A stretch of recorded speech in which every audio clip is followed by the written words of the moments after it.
শুভ সন্ধ্যা বন্ধুরা, আজ হলো 10 সেপ্টেম্বর বুধবার। আজকের সন্ধ্যার অসম তথা সমগ্র বরাক উপত্যকার বিশেষ বিশেষ খবরগুলি হলো: অক্টোবরেই দেশ জুড়ে এসআইআর, সব রাজ্যের মুখ্য নির্বাচনী আধিকারিকদের প্রস্তুতি সারার নির্দেশ কমিশনের। বিস্তারিত থাকবে প্রতিবেদনে। সংবিধানই দেশের রক্ষা কবচ, নেপালের অবস্থা দেখুন, বড় মন্তব্য সুপ্রিম কোর্টের। জরুরি ভিত্তিতে মোদির ক্যাবিনেট বৈঠক, শান্তির পক্ষে থাকার আহ্বান নেপালবাসীকে। বিস্তারিত থাকবে প্রতিবেদনে। পুর নিগমের নতুন ওয়ার্ডের কমিটি গঠনে জোরদার প্রচার মহিলা কংগ্রেসের। বিশ্ব আত্মহত্যা প্রতিরোধ দিবস শ্রীভূমিতে উদযাপিত। বিস্তারিত থাকবে প্রতিবেদনে। অগ্নিগর্ভ পরিস্থিতি প্রতিবেশী দেশে, নেপাল থেকে ফিরে আসছেন ভারতীয়রা। বিস্তারিত থাকবে প্রতিবেদনে। দুদিনের সফরে 18,000 কোটির প্রকল্পের উদ্বোধন, শিলান্যাস মোদির। অসমে আসছেন প্রধানমন্ত্রী নরেন্দ্র মোদি। তাহলে বিস্তারিত খবরে যাওয়ার আগে অবশ্যই ভিডিওতে একটি লাইক করুন এবং চ্যানেলটি সাবস্ক্রাইব করে পাশের বেল আইকনটি বাজিয়ে রাখুন। আর ফেসবুক পেজটি ফলো করে ভিডিওটি অবশ্যই শেয়ার করুন, যাতে সঠিক তথ্যগুলো সবার কাছে পৌঁছাতে পারে। এবার শুনুন খবরগুলির বিস্তারিত।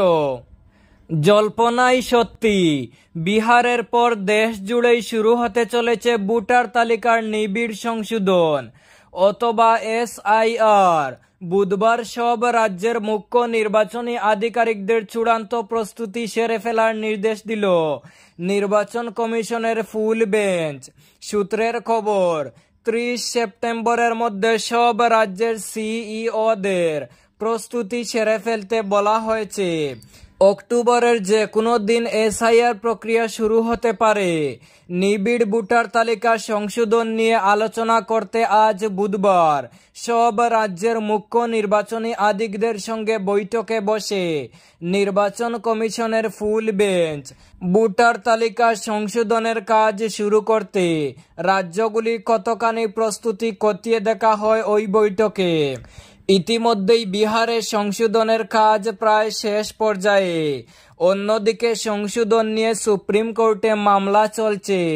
সব বিষয় নিয়েই বৈঠকে আলোচনা হয়েছে। সূত্র বলছে, বিহারের পর দেশ জুড়েই কমিশন বিশেষ নিবিড় সংশোধন করতে চাইছে।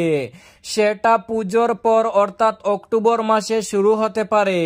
সেই মতো 30 সেপ্টেম্বরের মধ্যে সব রাজ্যকে প্রস্তুতি সেরে ফেলার নির্দেশ দেওয়া হয়েছে।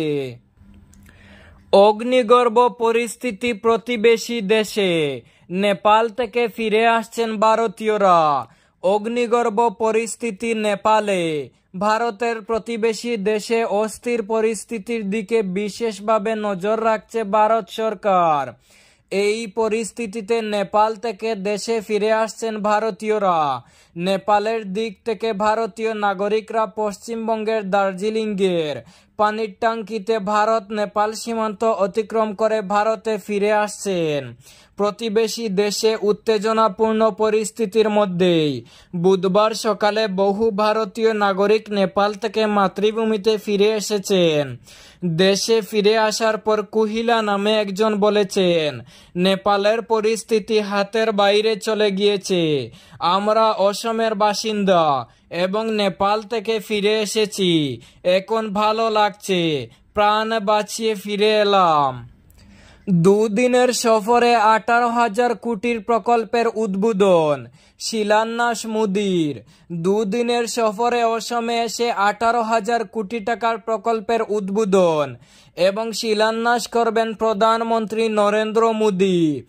মঙ্গলবার মন্ত্রিসভার বৈঠকের পর এক সাংবাদিক সম্মেলনে একথা জানান মুখ্যমন্ত্রী হিমন্ত বিশ্ব শর্মা। এদিন মুখ্যমন্ত্রী বলেন, আগামী 13 সেপ্টেম্বর অর্থাৎ শনিবার বিকেল 4:20 গুয়াহাটির বিমানবন্দরে পা রাখবেন প্রধানমন্ত্রী। তারপর 5:15 খানাপাড়ার ময়দানে আয়োজিত সুধাকণ্ঠ ভূপেন হাজারিকার জন্মশতবার্ষিকী অনুষ্ঠানে অংশগ্রহণ করবেন তিনি। 1 ঘন্টা 15 মিনিটের অনুষ্ঠানে ছোট বড় মিলিয়ে 1200-র বেশি শিল্পী টানা 18 মিনিট ভূপেন হাজারিকার 14টি গানের কিছু অংশ পরিবেশন করবেন। সেই অনুষ্ঠানে ভূপেন হাজারিকার জীবনী গ্রন্থ উন্মোচন করবেন প্রধানমন্ত্রী। দেশের সবকটি ভাষায় এই গ্রন্থ অনুবাদ করা হবে। রাজ্যের 20 লক্ষ পরিবারকে দেওয়া হবে এই গ্রন্থ। অনুষ্ঠানে ভূপেন হাজারিকার স্মৃতিতে 100 টাকার একটি মুদ্রাও উন্মোচন করবেন প্রধানমন্ত্রী। জরুরি ভিত্তিতে মোদির ক্যাবিনেট বৈঠক, শান্তির পক্ষে থাকার আহ্বান নেপালবাসীকে। নেপালের উত্তপ্ত পরিস্থিতি নিয়ে জরুরি ভিত্তিতে ক্যাবিনেট কমিটির বৈঠক করলেন প্রধানমন্ত্রী নরেন্দ্র মোদি। প্রতিবেশী দেশের অস্থিরতা নিয়ে মোদি বলেন, নেপালের ঘটনা হৃদয় বিদারক। ভারতের কাছে প্রথম গুরুত্ব নেপালের শান্তিরক্ষা ও স্থিতিশীলতা। নেপালি ভাই বোনেদের কাছে আমার আবেদন, আপনারা শান্তির পক্ষে থাকুন। নিহতদের প্রতি শোক প্রকাশ করেছেন প্রধানমন্ত্রী। কেন্দ্রের তরফে বিবৃতি জারি করে জানানো হয়েছে, নেপালের কাঠমান্ডু সহ একাধিক শহরে কারফিউ জারি করা হয়েছে। আমরা সেদিকে নজর রাখছি। নেপালে যে সমস্ত ভারতীয়রা রয়েছেন তাদের প্রত্যেককে সতর্ক থাকতে বলা হয়েছে। পাশাপাশি তাদের নেপাল প্রশাসনের নির্দেশ মতো চলতে অনুরোধ করা হয়েছে। এদিকে নতুন করে ভারতীয়দের নেপাল যাত্রা এড়িয়ে যাওয়ার পরামর্শ দিয়েছে কেন্দ্র। সীমান্তগুলিতেও জারি হয়েছে হাই অ্যালার্ট। কোনোভাবেই যাতে নেপালের ঘটনার আঁচ ভারতে এসে না পড়ে সেদিকে কড়া নজর রাখছে ভারত। বিশ্ব আত্মহত্যা প্রতিরোধ দিবস শ্রীভূমিতে উদযাপিত। আত্মহত্যা প্রতিরোধ করা সম্ভব যদি আমরা সবাই একসঙ্গে সচেতন হই। এই মূল বার্তা নিয়ে বুধবার শ্রীভূমিতে বিশ্ব আত্মহত্যা প্রতিরোধ দিবস পালন করা হয়। জাতীয় স্বাস্থ্য কমিশনের উদ্যোগে আয়োজিত দিনব্যাপী কর্মসূচিতে র্যালি ও সচেতনতামূলক কর্মশালা অনুষ্ঠিত হয়। দিনের কর্মসূচি শুরু হয় করিমগঞ্জ সিভিল হাসপাতাল প্রাঙ্গণ থেকে র্যালি দিয়ে। র্যালিটি উদ্বোধন করেন স্বাস্থ্য যুগ্ম সঞ্চালক ডাক্তার সুমনা নাইডি। এতে উপস্থিত ছিলেন অতিরিক্ত মুখ্য চিকিৎসা ও স্বাস্থ্য আধিকারিক ডক্টর মতীন্দ্র সূত্রধর, মানসিক স্বাস্থ্য কর্মসূচির জেলা nodal officer doctor Zakir Hossain, NHM এর ডিপিএম হানিফ মুহাম্মদ কে আলম, এনএইচএম এর ডিএমআই সুমন চৌধুরী এবং মানসিক সামাজিক কর্মী সুস্মিতা দাস। র্যালিতে অংশগ্রহণ করেন শহরাঞ্চলের আশা কর্মী ও জিএনএম নার্সিং প্রশিক্ষণ কেন্দ্রের শিক্ষানবিশ নার্সরা।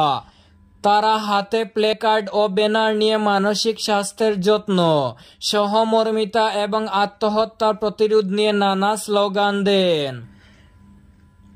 নেপালে দুর্নীতি এবং সোশ্যাল মিডিয়া ইস্যুতে জেন জির আন্দোলনে পতন হয়েছে কেপি শর্মা ওলি সরকারের। রক্তক্ষয়ী আন্দোলনে মৃত্যু হয়েছে 22 জনের। এরপর তৈরি হয়েছে অরাজক পরিস্থিতির।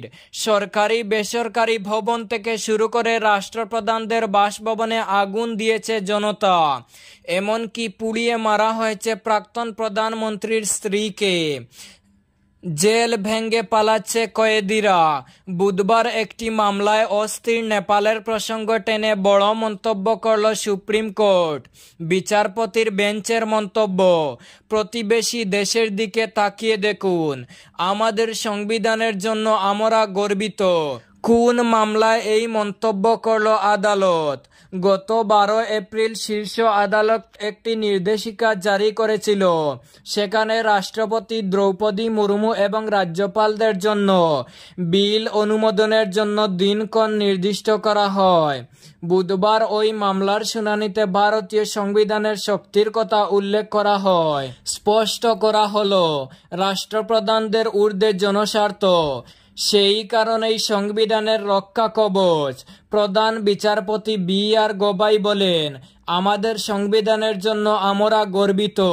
তিনি আরো বলেন, তাকিয়ে দেখুন আমাদের প্রতিবেশী দেশে কি চলছে। নেপাল আমরা দেখছি। হিমালয়ের দেশে দুর্নীতি বিরোধী আন্দোলনে গত 48 ঘন্টার পরিস্থিতির কথা উল্লেখ করেন প্রধান বিচারপতি। মনে করিয়ে দেন বাংলাদেশেও এক ঘটনা দেখা দিয়েছিল। এই ছিল আজকের সন্ধ্যার বিশেষ বিশেষ খবরগুলি। ভিডিওটি অবশ্যই লাইক এবং শেয়ার করে দেবেন।